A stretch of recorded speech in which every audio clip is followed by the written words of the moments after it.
여러분 지금 1년 중에 가장 은혜로운 그 주간에 우리가 지금 있다는 걸 아십니까?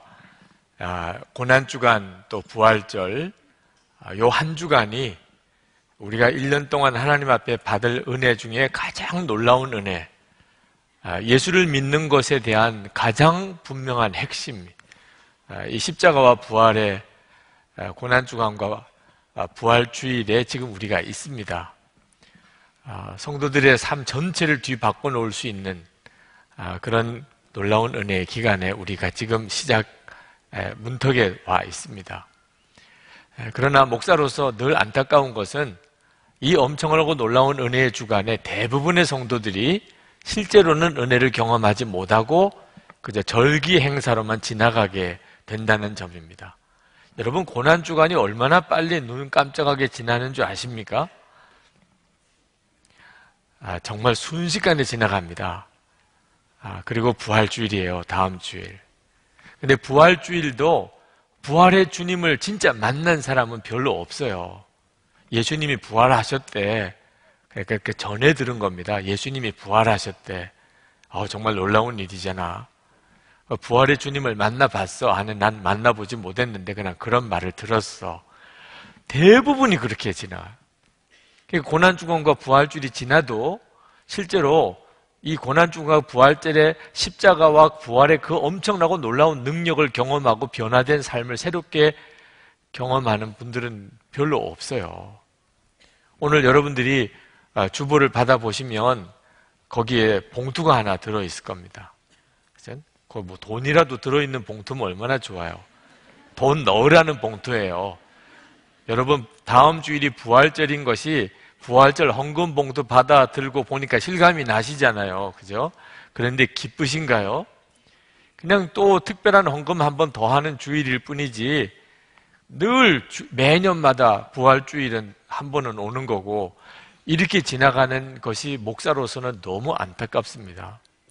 여러분, 같이 예수를 믿어도 고난주간과 부활주일을 맞이하면 둘로 쫙 갈라집니다.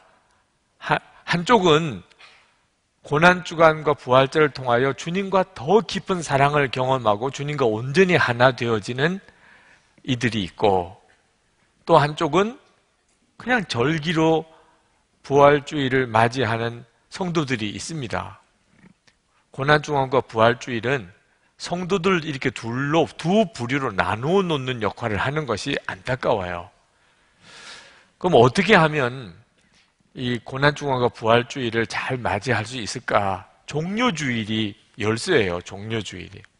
사실 종료주일은 고난주간과 잘 어울리지 않는 주일같이 보입니다. 분위기가 우선 그래요. 종료주일은 예수님이 십자가 지시려고 예루살렘 성으로 들어가실 때 그 제자들의 무리가 예수님을 메시아가 예루살렘 성으로 들어오시는 것처럼 그렇게 환영하고 맞아들였던 이를 기념한 주일입니다. 종려나무 가지를 꺾어서 흔들었다고 해서 종려주일이라고 합니다. 그런데 예수님이 메시아로서의 찬양을 받으신 이것과 예수님이 십자가에 달려 죽으신 것이 너무 어울리지가 않잖아요. 그래서 종려주일에 설교를 어디다가 초점을 맞춰야 될지가 참 곤혹스럽습니다. 그러나 실제로는 이 종려주일과 고난주간은 굉장히 밀접한 관련이 있습니다. 종려주일의 신앙을 제대로 가지고 고난주간을 맞이하면 고난주간은 더 이상 그저 절기 행사가 아닙니다. 많은 성도들이 이 종려주일의 그 제자들과 같은 뜨거운 마음의 영접, 또 환영, 찬양이 없이 고난주간을 맞이합니다. 종료주일이 없으니까 고난주간은 그저 지켜보는 입장이고 소문으로만 듣는 거고 그렇게 부활주일도 지나가 버리고 맙니다. 사실 제자들이 예수님을 예루살렘 성에 들어오실 때 정말 왕처럼 메시아처럼 그렇게 영접을 했습니다만 실제로 성경을 가만히 읽어보면 굉장히 초라한 모습이었어요. 예수님이 진짜 왕처럼 수레를 끌고 아주 위엄을 갖춘 말 위에 올라타서 왕의 복장을 하고 이렇게 예루살렘에 입성한 게 아닙니다. 나귀 새끼를 타셨다고 그랬어요. 한 번도 누가 타보지 않은 나귀 새끼. 사실 몰기도 굉장히 어려운 거죠. 그리고 안장이라도 없어서 제자들이 겉옷을 그 나귀 새끼 위에 덮어놓고 그 위에 앉으시고, 그리고 무슨 카펫이, 왕의 행진에 따라오는 카펫이 있는 것도 아니니까 제자들이 자기 겉옷을 벗어서 예수님이 지나가는 앞길에 이렇게 깔아놓고 그 위를 이렇게 지나가면서 예루살렘에 들어오신 거예요. 그러니까 초라하죠. 정말 초라하죠. 예수님 모든 사람들로부터 다 환영을 받았나? 누가복음에는 제자의 무리들만 그렇게 환영을 했습니다. 바리새인들이 아주 팔짱을 끼고 노려보고 있는 분위기였어요. 실제로는 예루살렘에서는 예수님에 대해서 벼르고 있는 입장입니다. 이제 저 예수를 죽여야 되겠다. 이미 종교 지도자들 사이에는 그 일에 대해서 논의가 끝났습니다. 예수님은 이제 죽기로 정해져 있는 사람입니다. 이런 살벌한 분위기에서 예수님이 예루살렘에 들어간 것이에요. 근데 제자들은 도대체 어떻게 된 사람들이길래 그렇게 주님을 메시아로, 왕으로 찬양하면서 맞아들였나, 잘 믿어지지가 않을 정도입니다. 그런데 제자들에게 있었던 이 마음이 있는 성도는 예수님의 고난주간과 부활절을 제대로 맞이하게 됩니다. 그렇지만 안타깝게도 많은 성도들이 실제로 이 제자들의 무리들처럼 그렇게 예수님을 뜨겁게 환영하고 찬양하는 마음이 없어요. 바리새인들이 예수님의 제자들을 아주 책망하라고 예수님에게 항의를 합니다. 그건 어떤 뜻에서 보면 예수님과 제자들을 위하는 일이기도 해요. 왜냐하면 굉장히 위험한 행동이니까. 예수님을 메시아라고 공개적으로 그렇게 찬양하고 예수님을 왕이라고 공개적으로 예수님의 이름을 높이는 것은 종교적으로 일단 유대교의 심각한 문제가 되고 정치적으로 로마의 심각한 문제가 되는 행동입니다. 그러니 종교의 법으로 또 정치범으로 몰려서 죽을 수도 있는 상황입니다. 실제로 예수님은 그렇게 십자가에 죄목을 가지고 죽으신 거죠. 그러니까 바리새인들이 저 제자들이 정신없는 말을 하고 있네.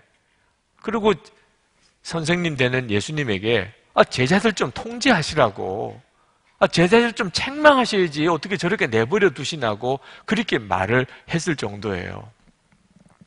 그때 예수님께서 하신 말씀이 우리에게 충격이 됩니다. 예수님께서 그런 바리새인들을 향하여 꾸짖듯이 말씀하셨어요. 만일 이 사람들이 침묵하면 돌들이 소리를 지르리라. 그러니까 예수님의 말씀의 핵심은 찬양은 드려져야 된다는 거예요.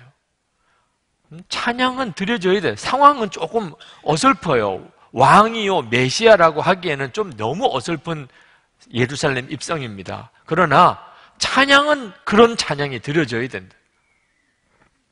우리가 마음에 새겨야 합니다. 예수님은 분명히 만약에 제자들이 그렇게 주님을 찬양하고 노래하지 않으면 돌들이 그렇게 소리를 지를 것이라. 즉 우리들을 보고 사실 하시는 이야기예요. 예수님을 그렇게 뜨겁게 찬양하고 영접하고 환영하는 일이 우리에게 없다면 하나님은 돌들을 통하여라도 그렇게 찬양을 받으실 것이라. 자, 예수님은 이 제자들이 예수님을 환영하는 것을 굉장히 즐거워하셨던 것처럼 보입니다. 그리고 바리새인들이 찬물을 끼얹는 말을 하니까 그것 때문에 막 화를 내신 것처럼도 보여요. 그런데 실제로는 그렇지가 않습니다.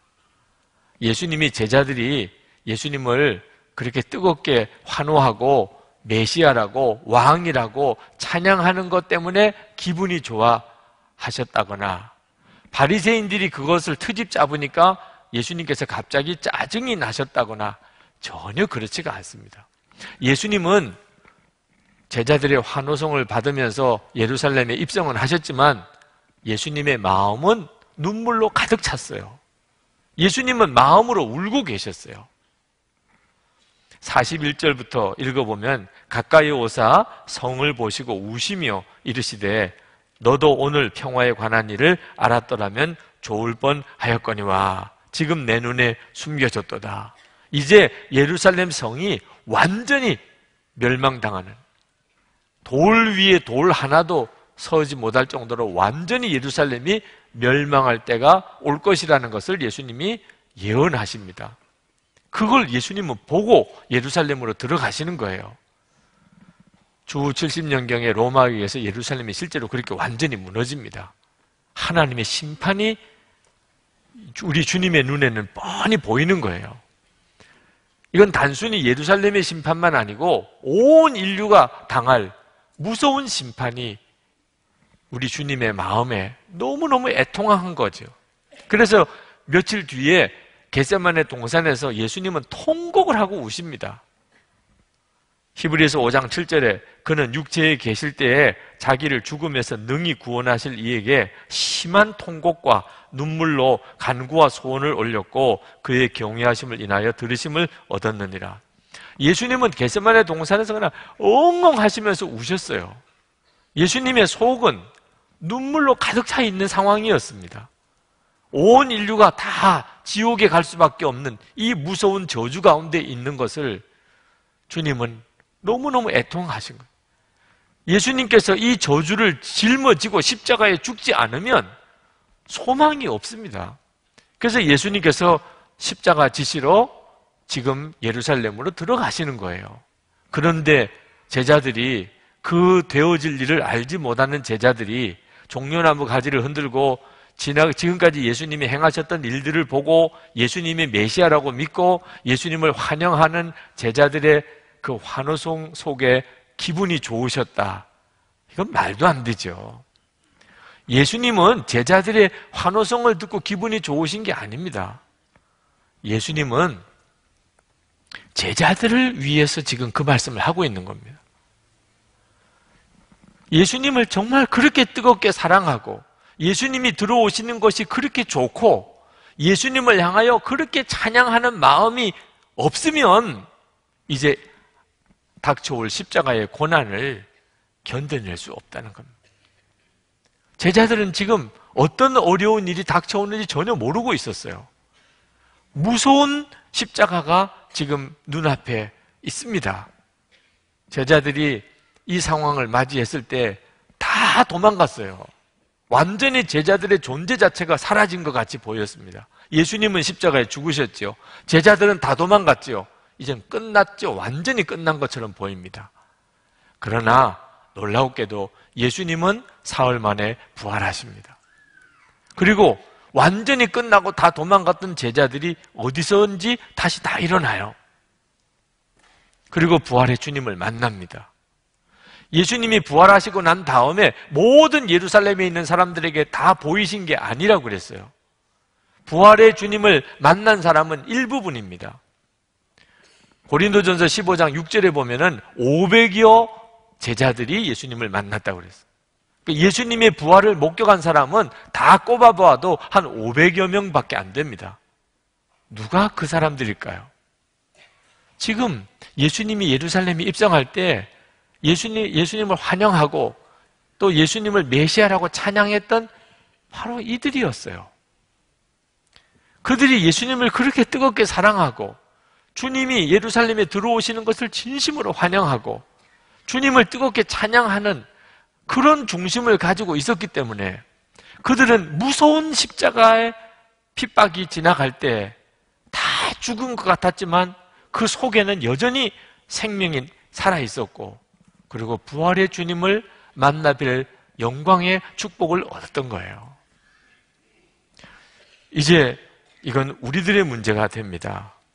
여러분, 우리들 안에 이 예루살렘 성에 들어오시던 예수님을 맞이했던 이 제자들과 같은 그런 주님을 향한 뜨거운 갈망과 그리고 주님을 정말 환영하는 마음과 주님을 찬양하는 찬양이 있느냐 하는 거예요. 여러분에게 그런 찬양과 주님을 향한 열망이 있으십니까? 있으신 분도 계시고 그렇지 않은 분도 계세요. 지금 마음에 주님을 향한 뜨거운 열망과 찬양이 내게 없다면, 만약에 역사를 2000년 전으로 돌아가서 이 본문 속에 내가 들어간다면, 나는 예루살렘 성에서 예수님이 들어오실 때 그 예수님을 종려나무 가지 흔들면서 유대교 지도자들은 아주 나를 죽이려고 그렇게 노려보고 있고, 바리새인들은 아주 팔짱 끼고 아주 삐딱한 눈으로 나를 지켜보고 있는 상황에서 여러분은 공개적으로 나는 예수님의 제자라고, 예수님이 메시아라고 이럴 수 있는 반열에 여러분이 설 수 있을까요?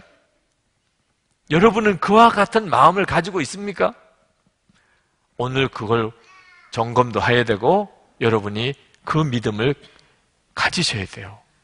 그리고 고난주간을 맞는 겁니다. 그렇지 않고 고난주간은 아무 의미가 없어요. 그냥 지나가는 절기로 순식간에 지나갑니다. 지난 주간이 얼마나 빨리 지나갔나요? 지난 주간이 금방 지나갔잖아요. 이 다음 주간도 그렇게 지나가 버리고 맙니다. 그리고 또 주일이 왔는데 보니까 그냥 부활주일이래요. 이렇게 지나가 버리고 맙니다. 여러분, 우리가 십자가의 주님도 따라가고 부활의 주님도 따라갈 수 있는 사람이 되려면 마음이 달라요. 예수님을 믿어도 마음이 똑같은 게 아닙니다. 예루살렘에 예수님이 들어오실 때 그 예수님을 환영했던 제자들의 마음은 정말 터질 것 같았어요. 예수님의 모습은 절대로 왕의 모습이 아닙니다. 그러나 그들은 마음으로 예수님이 메시아라고 믿었고, 그렇게 예수님께서 예루살렘 성에 들어오시는 것이 좋았고 기다리고 있었고, 그 주님을 향하여 견딜 수 없는 그 내적인 충동이 있었어요. 찬양하고자 하는. 그 찬양이 그냥 터져 나온 거죠. 터져 나온 거. 예수님을 믿어도 아주 유별나게 믿은 것처럼 보입니다. 바리새인들이 볼 때 이게 정말 정신 나간 사람들이지, 아니 미친 거 아니야? 아니 저렇게 하고서 어떻게 살아남으려고 그래? 이럴 정도였어요. 예수님은 그런 믿음이 있어야 한다고 그랬습니다. 왜 그런 믿음이 필요한 거지요? 여러분, 성경을 읽어보면 참 부담스러운 성경이 많습니다. 마태복음 10장 37절에서 38절까지 말씀이 아주 부담스러운 성경 중에 하나입니다. 아비나 어미를 나보다 더 사랑하는 자는 내게 합당치 아니하고, 아들이나 딸을 나보다 더 사랑하는 자도 내게 합당치 아니하고, 또 자기 십자가를 지고 나를 쫓지 않는 자도 내게 합당치 아니하니라. 그냥 예수님을 잘 믿으라 이렇게 말씀하시지 꼭 표현을 이렇게 하셔가지고 우리 속을 뒤집어야 됩니까? 아니, 아비나 어미를 나보다도 더 사랑하는, 꼭 그런 식으로 비교를 해야 되고, 자식을 나보다 더 사랑하면 나에게 합당치 않다. 그러면 부모님도 자식도 다 버리라 이런 뜻으로 해석이 되잖아요. 실제로 그렇습니다. 요 전 구절은 더 심해요. 34절부터 36절까지 내가 세상에 화평을 주러 온 줄로 생각하지 말라. 화평이 아니요 검을 주러 왔노라. 내가 온 것은 사람이 그 아버지와 딸이 그 어머니와 며느리가 그 시어머니와 불화하게 하려 함이니 사람의 원수가 자기 집안 식구리라. 전도 대상자가 볼까봐 겁나요. 그렇죠? 이런 예수를 믿으라. 오해받기 딱 좋잖아요. 아니 그럼 예수 믿으면 집안이 뭐 풍지박산이 나는, 여러분 그렇게 예수를 믿어야 되는 게 맞습니까? 아니 우리가 믿는 예수님은 그런 겁니까? 이런 생각이 들 만한 구절이잖아요. 아니 예수님을 잘 믿으려면 가족들끼리 원수가 돼야 됩니까? 이 말씀이 이해가 되는 사람보다 이해가 안 되는 사람이 더 정상적일 수 있겠죠. 그러나 고난주간에 하나님께서 이 말씀이 이해가 되고, 이 말씀이 아멘이 되고, 이 말씀을 사랑하게 되는 역사가 일어나요. 고난주간은 그냥 지나가는 절기가 아닙니다. 여러분이 정말 십자가의 그 능력과 그 영광을 경험하고 나면, 십자가의 그 예수님을 진짜 만나고 나면 사람이 완전히 바뀌어져 버려요. 부활의 예수님을 만난 사람과 소문으로 들은 사람은 하늘과 땅 차이입니다. 도대체 이 말씀이 어떻게 은혜가 될까? 여러분, 창세기의 하이라이트가 되는 장이 창세기 22장입니다. 구약 성경 전체의 하이라이트일 수도 있어요. 창세기 22장은 아브라함이 모리아산에서 독자 이삭을 하나님께 번제로 바치려고 칼을 들고 내려치는 순간, 그 장면이 나오는 성경입니다. 여러분, 이 성경도 정말 이해하기 힘든 성경 중에 하나입니다. 하나님을 믿어도 이렇게 믿어야 됩니까? 아브라함은 아주 특별한 경우니까 이렇게 하신 거예요? 아닙니다. 하나님은 우리 모두에게도 아브라함처럼 믿어야 된다는 겁니다. 아브라함은 우리의 믿음의 본을 보인 거예요. 하나님의 뜻이라면 독자인 자식도 십자가에 칼을 들어 죽일 수 있는 이런 믿음이 좋은 믿음이라는 겁니다. 여러분, 이해가 되십니까? 하나님은 어째서 아브라함에게 이런 요구를 하시는 겁니까? 그래서 영적인 눈이 열려야 돼요. 성령의 역사를 정말 경험해야 합니다.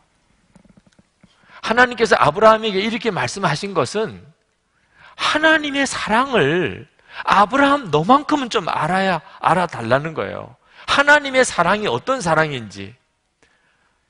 아브라함이 이삭을 그냥 자기 집 앞마당에서 죽이려고 한 게 아닙니다. 하나님이 지시할 곳으로 가라. 그래서 사흘길을 걸려서 모리아산까지 데려가서 거기서 이삭을 죽이려고 합니다. 그 모리아산이 어딘 줄 아십니까? 예수님이 십자가에 달리셨던 골고다예요. 하나님은 괜히 그렇게 하신 게 아닙니다. 하나님이 아브라함에게 이삭도 바치라고 말씀하신 것은 사실은 하나님이 그렇게 하신 거예요. 하나님이 당신의 독생자를 십자가에 못 박아 죽인 거예요. 저와 여러분을 구원하시려고. 아버지가 어찌 자식을 죽일 수 있겠습니까? 어느 정도로 우리를 사랑하시면 그렇게까지 할 수 있겠냐 말입니다. 우리로서는 이해할 수가 없어요. 아브라함도 아마 말로 들었으면 이해를 못했겠죠.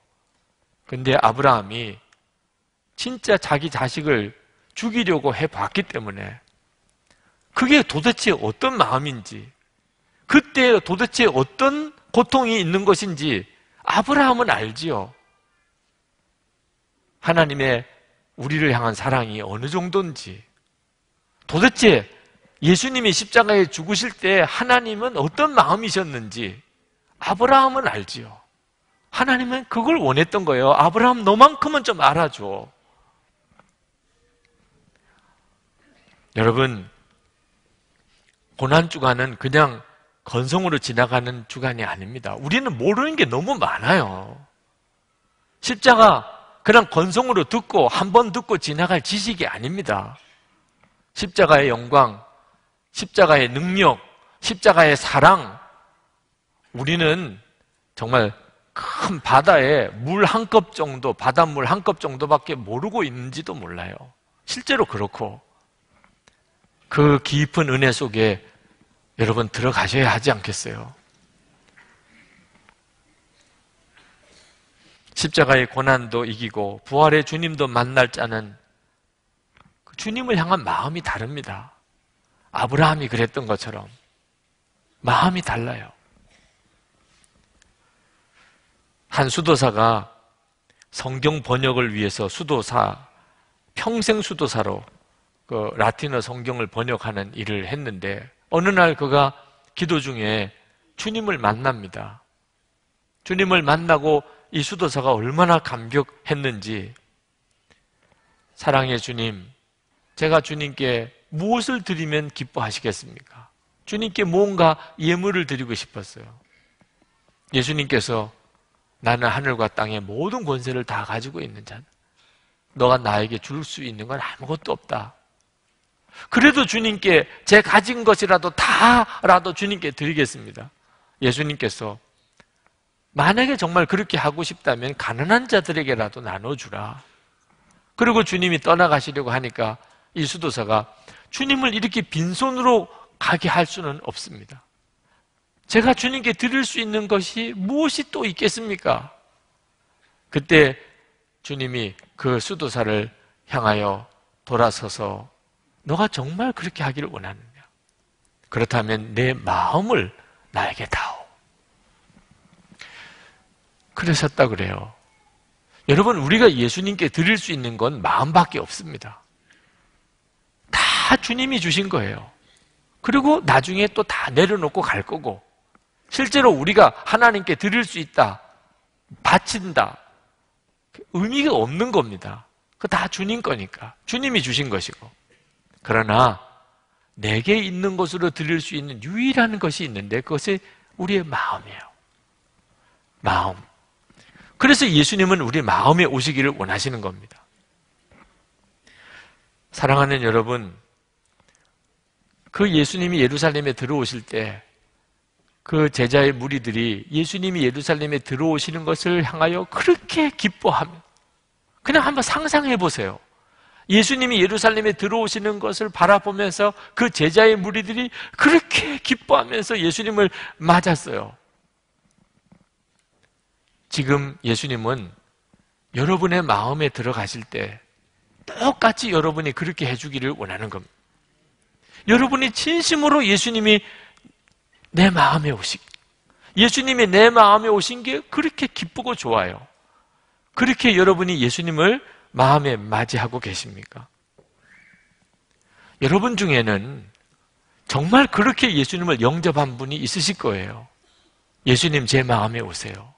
제가 어떻게 예수님을 영접할 수 있겠습니까? 그러나 십자가의 보혈로 내 모든 죄를 씻어주셨으니 주여, 제가 주님을 진심으로 이제 내 마음에 주님으로, 왕으로 제가 모시기를 원합니다. 이제는 제 마음에 오셔서 항상 계시고 내 삶을 이끄소서, 주관하소서.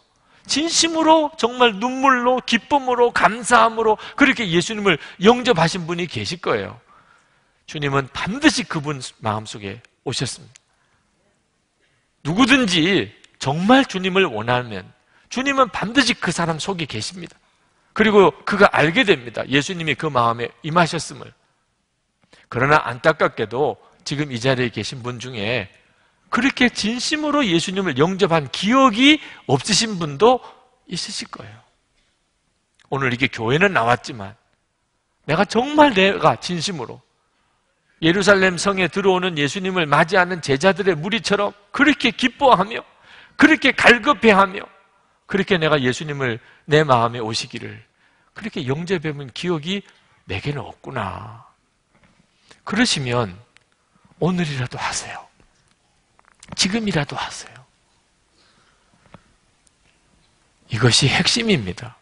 예수님을 정말 진심으로 환영하고 영접하는 마음. 그 마음이 있는 사람이 이제 주님의 십자가의 고난의 길도 주님과 함께 갈 수 있고 부활의 주님을 만날 수도 있는 거예요. 예수님을 그렇게 마음에 모시고 사는 일은 우리에게 대단히 중요합니다. 누가복음 10장 3절에 갈지어다 내가 너희를 보냄이 어린 양을 이리 가운데로 보낸 것과 같도다. 예수님이 제자들을 둘씩 전도를 보내실 때 그때 예수님이 영적으로 보시기를 너희들이 지금 이렇게 전도를 떠나지만 이거는 어린 양이 이리 가운데 가는 것과 같아. 그러셨어요. 여러분, 어린 양이 이리 가운데로 가면 어떻게 됩니까? 그냥 물려 뜯겨 죽는 거죠. 어린 양이 이리 가운데 어떻게 살아남아요? 지금 우리들이 이 세상에서 사는 게 꼭 이와 같은 형국입니다. 가정에, 직장에, 심지어 교회 안에서조차 우리는요, 명심해야 돼요. 나는 어린 양이고 내 주변에는 이리 떼들이 지금 둘러싸고 있어요. 그런 가운데 우리가 살고 있는 겁니다. 그렇기 때문에 별의별 시험도 많고 어려움도 많은 거예요. 우리가 세상 사는 일이 왜 도대체 이렇게 어렵지? 영적으로 어린 양이 이리 가운데 살고 있으니까 어려울 수밖에 없지요. 오늘도 일부 예배 끝나고 어느 한 자매님이 오셔서 기도 부탁을 하셨는데 신장암이라는 거예요. 젊은 부인인데 온 가족들이 다 같이 나와서 기도 부탁을 하고 그분을 위해서 기도해 드렸어요. 왜 우리 살기가 이렇게 힘들지요? 왜 기가 막힌 어려운 일들이 우리 가운데 자꾸 닥치는 거죠? 지금 우리가 살고 있는 형국이 어린 양이 이리 가운데 사는 것과 같다니까요. 자, 그렇다면 어린 양이 이리 가운데서 어떻게 살아남을 수 있습니까? 여러분, 큐티하는 어린 양은 괜찮습니까? 이리가 큐티하는 어린 양은 못 잡아먹습니까? 여러분, 새벽기도 나오는 어린 양은 이리가 못 잡아먹습니까? 제자훈련 끝난 어린 양은 그 다음부터 못 잡아먹습니까? 성경 통독하고 나면 못 잡아먹습니까? 태권도 배운 어린 양은 못 잡아먹습니까? 방법이 없다니까요. 어린 양은 어떻게 해서든지 이리를 이길 수가 없어요. 유일한 길이 하나 있습니다. 어린 양이 이리 가운데서 살아남을 수 있는 유일한 길, 목자와 함께 있는 거예요. 목자와 함께 있는 거예요. 여러분이 이런 마음을 가지고 주 예수님을 붙잡으셔야 돼요. 내가 지금 어린 양인데 내가 살기는 이리 가운데서, 이리 앞에서 산다. 그러면 그냥 마음에 주님을 갈급하는 거죠. 예수님 떠나면 그냥 죽음이니까. 내가 원하는 것은 예수님 한 분이에요. 주님 안에 있으면 내가 안전한 것이요. 주님과 함께 있으면 내가 사는 것이에요. 그런 마음으로 예수님을 영접할, 주 예수님 제게 오세요. 이건 살고 죽는 문제라니까요. 이렇게 예수님을 영접하는 마음을 여러분이 가지셔야 돼요. 여러분이 마음에 예수님을 이미 영접하신 분들은 또 하나 점검해 보세요. 찬양이 있으십니까? 예수님을 정말 영접했었어요. 나는 진짜 주님을 원했어요. 그런데 그래서 주님은 내 안에 계시지요. 그렇지만 언제부터인지 찬양이 없어진 사람이 있습니다. 지금 예수님이 예루살렘 성에 들어가실 때 예수님을 뜨겁게 환영했을 뿐만 아니고 찬양했습니다. 근데 많은 성도들이 예수님을 모시고 살면서도 찬양이 없어진 상태에 있는 성도들이 있습니다. 여러분, 오늘 아침에, 어제 밤에 여러분과 함께 계시는 주님을 향한 뜨거운 찬양이 있으셨나요? 정말 찬양하고 또 찬양하고. 예수님이 여러분 안에 계시다면 당연히 찬양을 받으실 분이죠. 여러분에게는 그 찬양이 있습니까?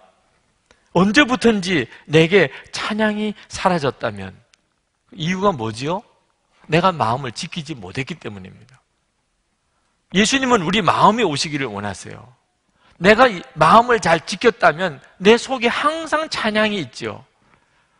잠언 4장 23절에 무릇 지킬 만한 것 중에 더욱 내 마음을 지키라. 생명의 근원이 이에서 남이니라. 마음을 지키라고 그랬어요.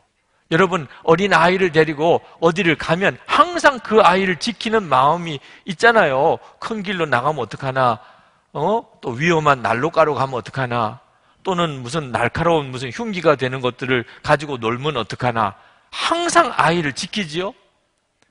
여러분의 마음은 그보다도 더 중요합니다. 여러분, 이 마음 어디가 있어요? 지금 여러분의 마음 어디가 있어요? 몰라요? 어디 갔는지 몰라요?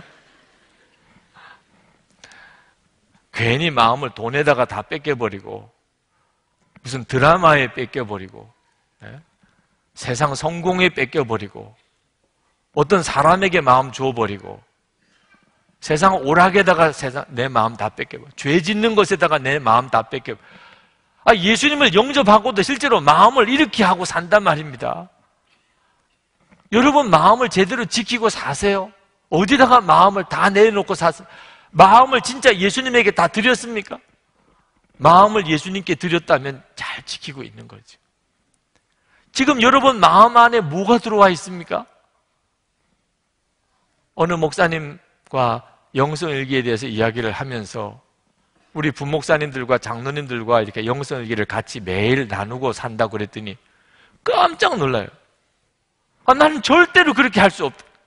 말을 해도 어떻게 그렇게 해요? 절대로 그렇게. 나는 절대로 그렇게 할 수 없다. 부목사들과 장로님들과 어떻게 속에 마음을 일기 속에 쓴 걸 다 나누고 살 수 있냐는. 왜 그게 안 되죠? 마음속에 나눌 수 없는 게 들어있으니까 그런 거죠. 마음속에 다른 사람하고 나눌 수가 없는 게 마음을 지키지가 않은 거예요. 마음을. 여러분 마음속에 예수님이 들어와 계시다면 뭘 공개할 게 뭐가 어려워요? 예수님이 마음에 들어와 계시면. 예수님이 들어와 있으면 예수님 나누는 건데 뭐가 어려워요? 주님의 마음을, 주님의 생각을, 주님이 주신 말씀을 같이 나누는 게 뭐 어려워요? 공개할 수 없는 그게 뭡니까? 어떻게 그렇게 사세요? 생명의 근원이 여기서 난다고 그랬는데. 우리가 항상 주님을 주목하고 있지 않으니까 찬양이 사라진 거예요. 주님을 계속 24시간 주님을 바라보고 살면요, 늘 주님을 향한 찬양이 나오게 돼 있어요. 그분은 찬양을 받으시기에 마땅한 분이니. 미국 프린스턴 신학교에 신약학 교수님 한 분이 계셨는데, 이분이 어느 날 예배를 드리는데 큰 소리로 찬양하는 걸 보고 동료 교수들과 학생들이 다 놀랐어요. 왜? 평소에 그렇게 안 했거든. 평소에 강의는 진짜 잘하시는 분인데 예배 드릴 때 찬송 소리 한번 큰 소리로 부른 적이 없는 분이에요. 아니, 예배만 드리면 왜 그렇게 입에다가 무슨 철문에 자물쇠를 잠궈놨는지 입을 여는 법이 별로 없이, 그분 나름대로는 경건하게 예배 드렸는지 몰라도 뜨거운 찬송이 없었던 분이에요. 그런데 어느 주일 채플에 이분이 막 뜨겁게 찬양하고 열정이 있어요. 무언가 변화가 일어난 거죠. 그분이 간증을 했습니다. 그 전날 밤에 꿈에 천국을 가본 거예요. 천국을. 천사를 만났습니다. 천사가 하는 말이, 천국에는 신학 잘하는 사람이 필요 없다. 찬송 잘하는 사람이 필요하다. 천국에는 늘 찬송하고 사니까. 이분이 충격을 받았어요. 자기는 신학을 잘하니까 성경의 지식도 많고, 그러니까 자기는 천국에 갈 거라고 생각하고 천국에서도 유명하다고 생각. 근데 막상 실제로 천국에 가는 꿈을 꿔놓고 보니까 자기가 아는 많은 지식은 아무 소용이 없는데 찬양이 중요하다. 그 꿈을 꾸고 그 다음에 체프를 드리는데 찬송 시간에 이건 가슴이 다른 거예요. 여러분, 눈이 뜨이고 안 뜨이고는 이렇게 엄청난 차이가 있습니다. 여러분 속에 예수님을 향한 진짜 찬양이, 정말 견딜 수 없는 뜨거운 찬양이 있나요? 바리새인들이 노려보든지 말든지, 딴 사람들이 뭐라고 이상하게 나를 손가락질 하든지 말든지, 주님을 찬양하고 싶은데 어떻게 해요? 그걸 어떻게 억지로 하겠습니까? 제가 군목 시절에 기억이 나는 연대장님이 한 분 계십니다. 그 최전방 부대 포병 연대장이신데, 한 번은 그 연대장 관사를 이렇게 지나가는데 저녁이에요. 찬송 소리가 들려요. 관사 뒷마당에서. 연대장이신 그분이 괴로울 때 주님의 얼굴 보라, 그 찬송을 막 부르시고 계시더라고요. 보초들도 듣고 당번병도 있고, 뭐 영내에 있으니까 뭐 당직 서는 사람들도 있고. 야, 연대장이 쉬운 자리가 아니구나 알았어요. 그 부대의 지휘관이 된다는 게 얼마나 어려운가. 근데 그분에게는 그 쉽지 않은 여러 가지 현안들이 많은 중에 그가 인격적으로 주님을 알고 있었어요. 힘들고 어려울 때마다 늘 부르던 찬양이라고 그러시더라고요. 여러분 주변에 있는 사람들이 여러분의 찬양을 들은 적이 있을까요? 예루살렘에 들어갈 때 그때 제자의 무리들이 불렀던 그들의 찬양처럼 사람들이 다 알아요. 내게는 찬양이 있다. 저 사람에게는 찬양이 있다. 여러분 속에 인격적으로 아는 그 주님, 여러분과 함께 계시는 그 주님에 대한 찬양이 있나요? 찬양이 있으신 분들은 반드시 십자가의 고난의 영광을 봅니다. 십자가를 통과하게 됩니다.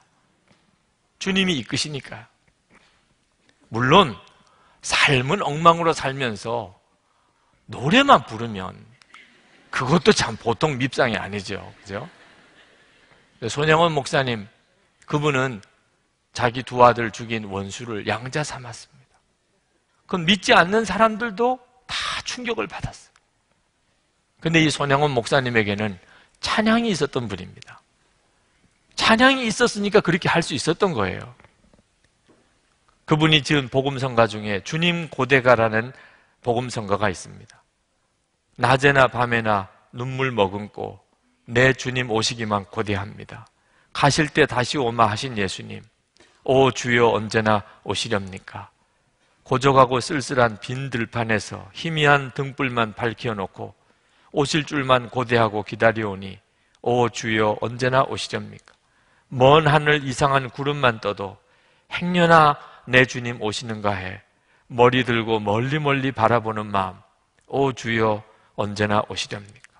내 주님 자비한 손을 붙잡고 면류관 벗어들고 찬송 부르면 주님 계신 그곳에 가고 싶어요. 오 주여 언제나 오시렵니까? 신부되는 교회가 흰옷을 입고 기름 준비 다 해놓고 기다려오니 도적같이 오심하고 하신 예수님, 오 주여 언제나 오시렵니까? 천년을 하루같이 기다린 주님, 내 영혼 당하는 거 볼 수 없어서 이 시간도 기다리고 계신 내 주님, 오 주여 이 시간에 오시옵소서. 여러분, 정말 이 종료주일에 예수님을 맞이하고 영접했던 그 제자들의 무리 같은 무리들이요 많습니다. 주님을 진짜 믿는 사람은 다 그렇습니다.